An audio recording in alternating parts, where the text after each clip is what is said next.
Good afternoon, ladies and gentlemen, and our honorable teacher, Miss Vivi. In this video, we will present to you about the impact of cultural tourism to social culture as our final project of English tourism class. Before we start to our presentation, allow me to introduce ourselves first. We are from Group 7, Class 4 PHP1. My name is Nicholas Brandon Kusuma with name 19200029, and my partners are Vanessa Lee with name 19200017, Helen with name 19200238, and Aldo Tumeu with name 19200239. And we hope you enjoy our presentation. Okay, to start with the first one is the definition of cultural tourism. Cultural tourism is a form of tourism that associated with a cultural activity, which involves attractions such as heritage sites, arts, and cultural events, and aiming to satisfy tourists' cultural needs. According to the United Nations Tourism Organization, or UNTO, cultural tourism is movements of persons for essentially cultural motivations such as study tours, performing arts, and cultural tours, travel to festivals and other cultural events, visits to sites and monuments, travel to study nature, folklore, or art, and pilgrimages. So in other words, cultural tourism is a type of activity where the traveler has other things to do besides fulfilling their needs of recreation, also experiencing and consume cultural attractions or products that are new for them. There are many examples of cultural tourism activities that can be done in Indonesia. One of the most popular cultural tourism activity to do in Indonesia is visiting Candi Borobudur. I mean, like, obviously we all know Candi Borobudur, right? Candi Borobudur is one of the most well-known temple in Indonesia, and most tourists tend to visit Candi Borobudur when they visit Indonesia. And other than that, here are other examples of cultural tourism activities. The first one is tour around a village, learning about local employment, volunteering to work in the local employment, visiting a religious building, socializing with members of local community, trying out local food and drink, and also learn how to cook them, watching cultural show or performance, visiting historic museum or building, and pilgrimage. And now, let us continue to our discussion about the impact of cultural tourism to social culture with my partners. Hello, my name is Aldo, and in this presentation, I would like to explain about the importance of cultural tourism. Cultural tourism means travel concerns with experiencing cultural environments, including landscape, the visual and performing arts, and spatial or local lifestyle, values, tradition, even as well as other ways of creative and intercultural exchange process. Rural tourism is almost deserved as culture itself, in that it can embrace practically any activity connected with our peculiar country, area, city, or town, art, cinema, language, sport, religion, architecture, gastronomy, nature, or any kind of folklore. But there are other more or less conventional and in some cases very alternative type of cultural tourism. The big point of cultural tourism, it can help establish and reinforce and identify. This type of tourism is an essential element in preserving and enhancing national and local pride and spirit. Culture and heritage features and are essential in building a country image. This cultural tourism can be one of the key instruments in developing a positive image of a country internationally. Cultural tourism helps preserve the cultural and historical heritage. Tourism makes an important contribution to culture and historical heritage by providing means for keeping the tradition alive and finances the protection of heritage as well as increased visitor appreciation of the heritage. So basically, cultural tourism is one way to conserve culture like arts, tradition, food, architecture, and many more. In Indonesia itself, Cultural tourism was popular because the authentic and unique culture. Indonesia was built in diversity. One example is Bali cultural tourism, which is currently still the signature site for the local and foreign tourists to come to visit. Besides Bali, other Indonesian cultural tours are also available in Yogyakarta City. Yogyakarta Special Region in 2008, Yogyakarta has declared itself as a city culture-based tourism. In the city, tourism development is adjusted to the potential that exists in this area and centered on Javanese culture that is in harmony with the history and culture of the Keraton Ngayo Yogyakarta Hadiningrat. Many plans have been made to support the implementation of the program, for example, such as developing and increasing the quantity and quality of facilities at tourist attraction, increasing art and cultural tourism events, to optimizing program marketing. One example of cultural-based tourism in Jogja is the Yogyakarta Smart Park. It does not only have a game area, but visitors will also be invited to get to know the history and culture of Jogja. The 12 cultural aspects that included in cultural tourism. Number one, language. Indonesia itself has a variety different language in its region. In addition to using Indonesian as the national language, various regions in Indonesia still use the native language of this area to communicate. The regional language is the main attraction for tourists. Number two, society. People in Indonesia are famous to their hospitality in welcoming tourists came to visit for a tour. In fact, it is not uncommon for local people with the concept as tourist village to introduce the culture of the area to tourists. Number three, handcraft. In some areas usually have typical handcraft made directly is by the surrounding community. This is one so that local people directly feel the economic benefit of tourist visit. Number four, food and eating habits. Regional specialties are included in the cultural elements in this culture-based tourism. This unique food and eating habit make tourists interested in visiting various tourist destinations in Indonesia. Number five, music and the arts. Music and various art are one of the things that attract tourists to come to visit. Even foreign tourists are very interested in music and art from Indonesia, so it is not uncommon for them to learn it. Number six, the history.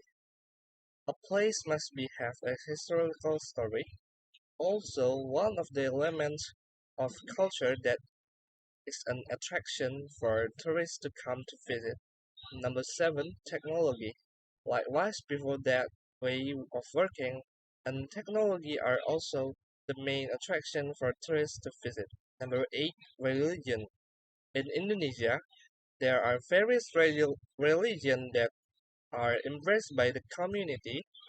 Indonesia officially recognizes six religions including Islam, Protestantism, Catholicism, Hinduism, Buddhism, and Confucianism.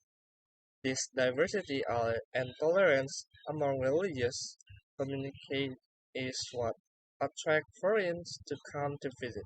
Number nine, the architecture. Traditional houses in various regions in Indonesia has managed to amaze tourists to come to visit. One example is the unique Balinese traditional house architecture and an attraction for tourism to visit in Bali. Number 10, traditional clothes. Various traditional clothes also attract tourists to come to visit. Number 11, educational system. The educational system is also one of the elements of culture that attract tourists to visit. Number 12, leisure and activities. The uniqueness of the activities carried out by local people in their spare time is also special attraction for tourists. All right, let me move to the next session. Now we will discuss the pros and cons of the impact of cultural tourism to social culture. Vanessa and I will elaborate this session by giving both explanation and a little debate.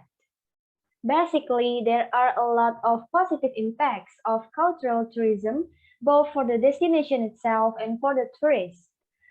Positive impacts for the destination should be increasing local residents' income, preserving local culture, encouraging education in tourism to create reliable human resources in the tourism field, and many people would know that destination is nice with its culture. And then positive impacts for the tourist.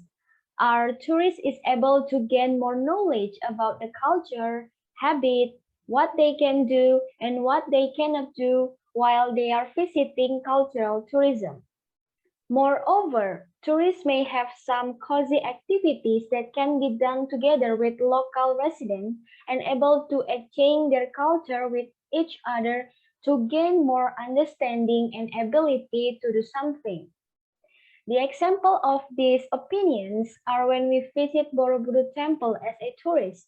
We can gain a lot of knowledge that relate to the history of development and the history of the journey of Buddhists in Indonesia. Tourists is also able to explore the whole temple which decorated by relief carvings and Buddha statues on each wall. In my own opinion, this relief and Buddha statues actually give the interesting impression of history and become the uniqueness of Borobudur Temple.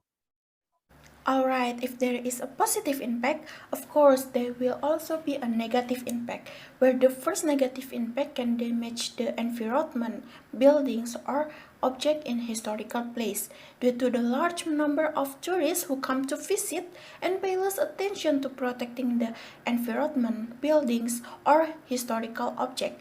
And the second negative impact is the influence of foreign culture brought by tourists so that they can eliminate the original cultural value. In addition, cultural tourism can also be detrimental to the economy aspect, where the price to enter tourist attraction tends to be expensive, so triggering some public opinion against the pro of cultural tourism from a economy perspective. Because of this, cultural tourism basic need and price of goods and service are increasing so that they can command higher selling price for the community and tourists. An example is the Borobudur Temple. Recently, it was also reported that the price of entrance ticket to the Borobudur Temple, which has soared, has become a topic debate among many people. The price charged is 750,000 rupiah per person for local tourists and 1,400,000 rupiah per person for international tourists. It's true that the news has told us the fee for entrance to Borobudur Temple is a very high price. However, I have some positive reasons why they did increase the entry fee. The reason number one is both the government and the tour manager want to confine the number of visitors so that the temple's condition as a cultural heritage keeps preserving. Reason number two is decreasing COVID-19 virus transmission, and last but not the least is aiming to the sort of conservation or preservation of the physical building of the temple.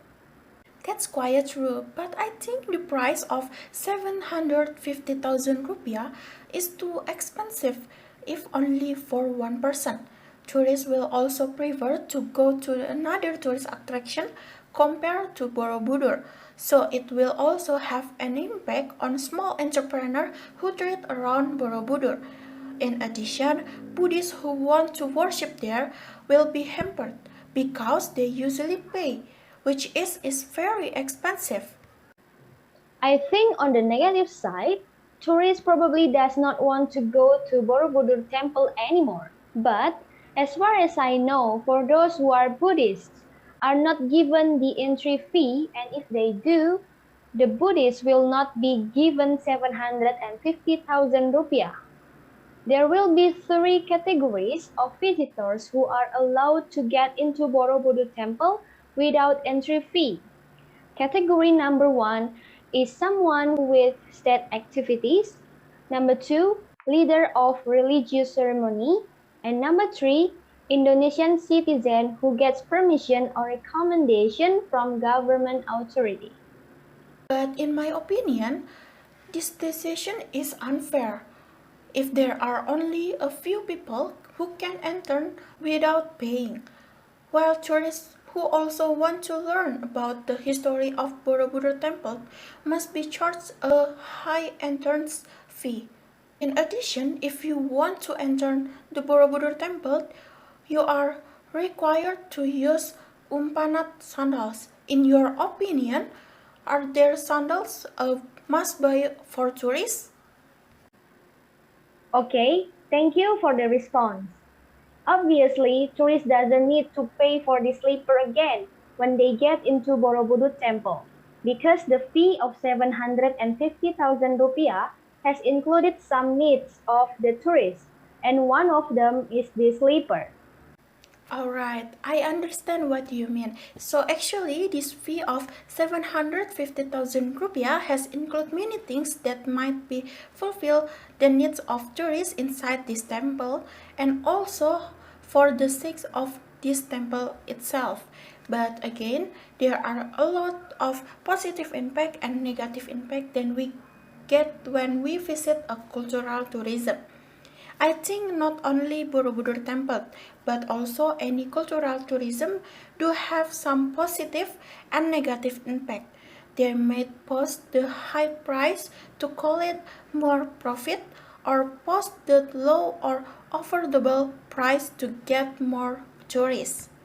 Alright, from all the explanation and discussion we have talked about, I can take a conclusion that cultural tourism is an activity that associates with cultural activity which influence attraction like heritage site, art performance, cultural events, and others. Cultural tourism is very important to be preserved so that the cultural in a destination will never vanish.